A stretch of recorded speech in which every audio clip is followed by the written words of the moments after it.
Like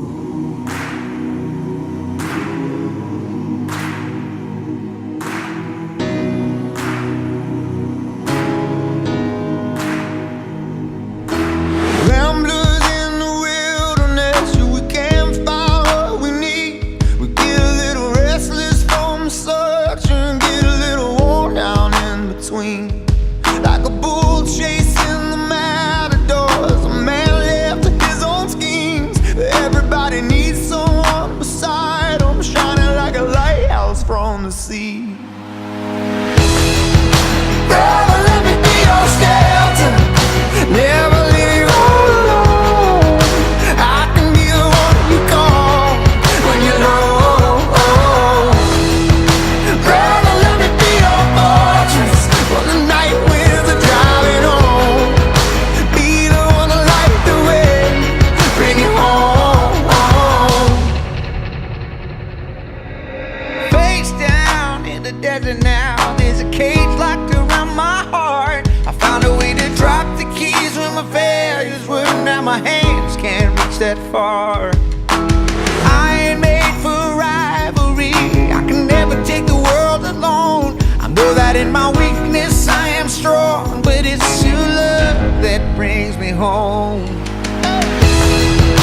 Brother, let me be your shelter, never leave you all alone. I can be the one you call when you're low. Brother, let me be your fortress when the night winds are driving on. Be the one to light the way, bring it home.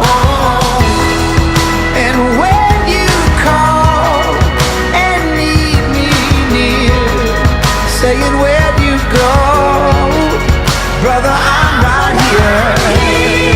And on those days when the sky begins to fall, you're the blood of my blood, we can get through it all.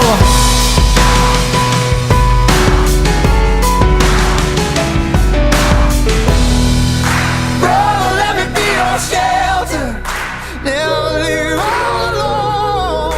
I could be the one to call when you feel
And the response was immediate. Look at what it says in verse 38. It says, then the fire of the Lord fell and consumed the burnt offering and the wood and the stones and the dust and licked up the water that was in the trench. And when all the people saw it, they fell on their faces and said, the Lord, He is God. The Lord, He is God. Wow. What an incredible picture of the fact that Yahweh is God. There are a lot of gods out there that people may want to serve and that are serving, but my friends, there's only one true God. And Elijah, knowing that Yahweh was and is and will be God, called upon his God with a simple prayer, and boom, the fireworks were going off.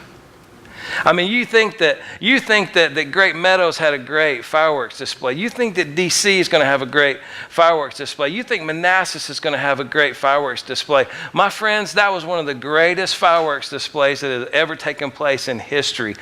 All because one man who was sold out to God had enough courage to stand up to the ruler and to the prophets of Baal and say, you know, you think your God is God, but I serve the one true God.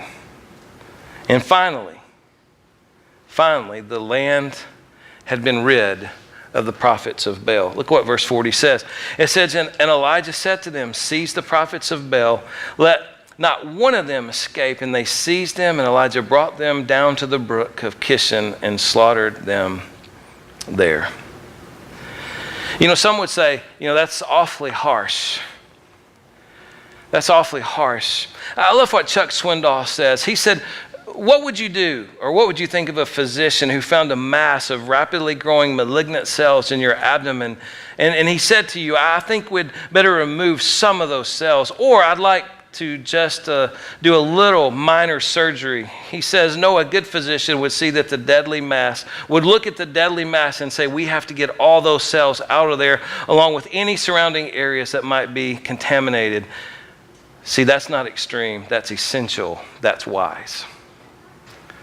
And all the havoc that those prophets of Baal had caused, because here's the thing, it wasn't just like that God said, boom, you're gone, you're going to be slaughtered. There had been warning after warning after warning after warning after warning after warning after warning after warning, and no turning back. You say, well, what's some practical things that I can put into my life as I leave here on Monday? You know, I mean, I'm not going to go build some altar and ask God to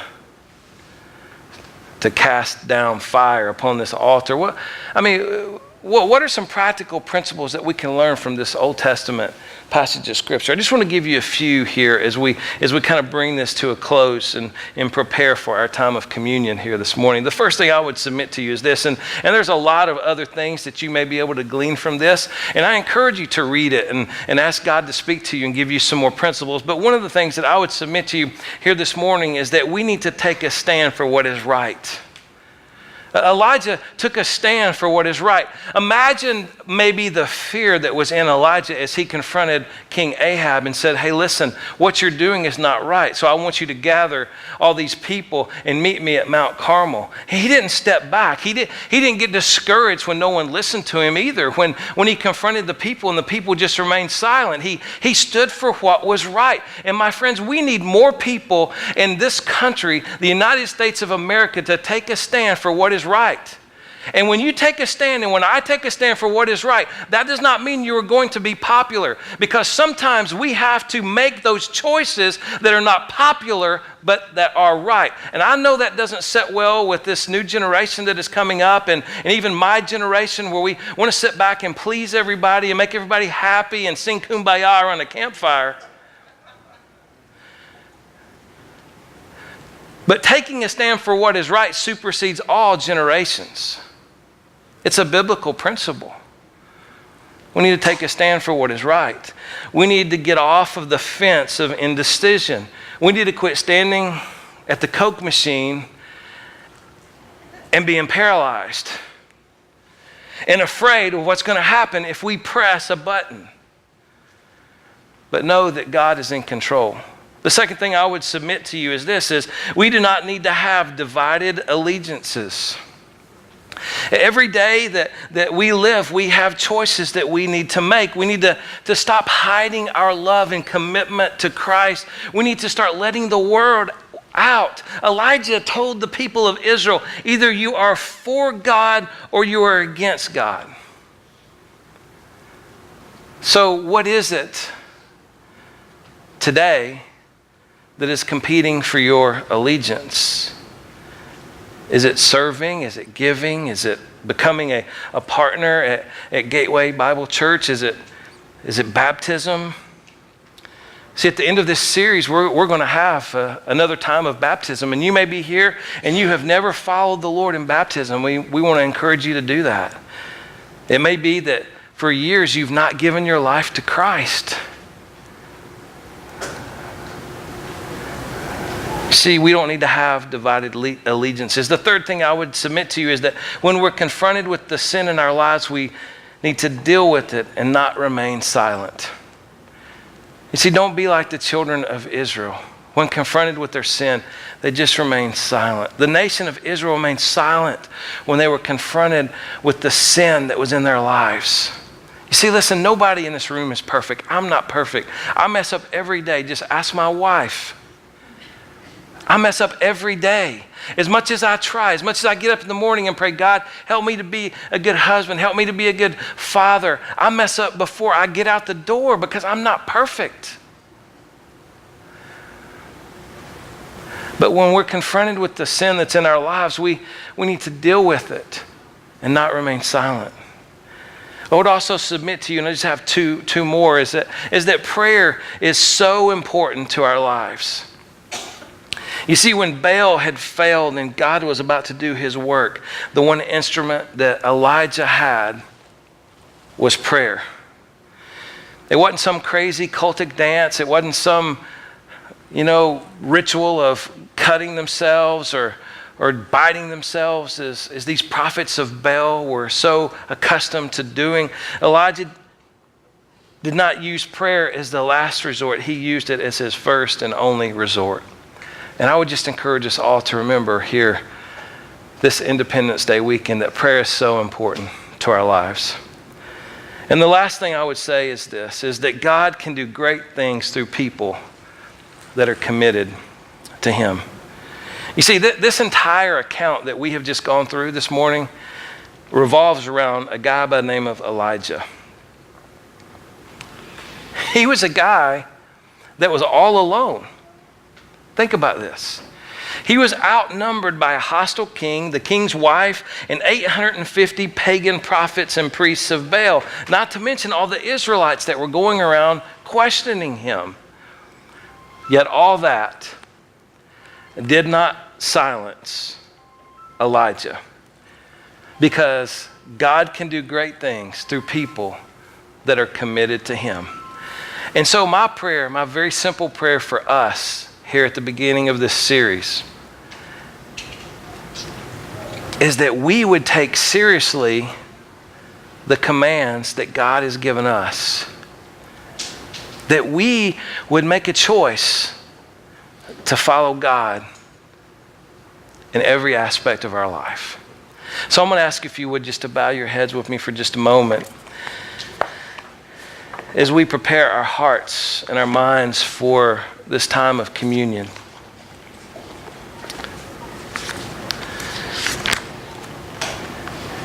What an incredible challenge to us personally as believers today from the Old Testament in 1 Kings. For us individually to be sold out to God.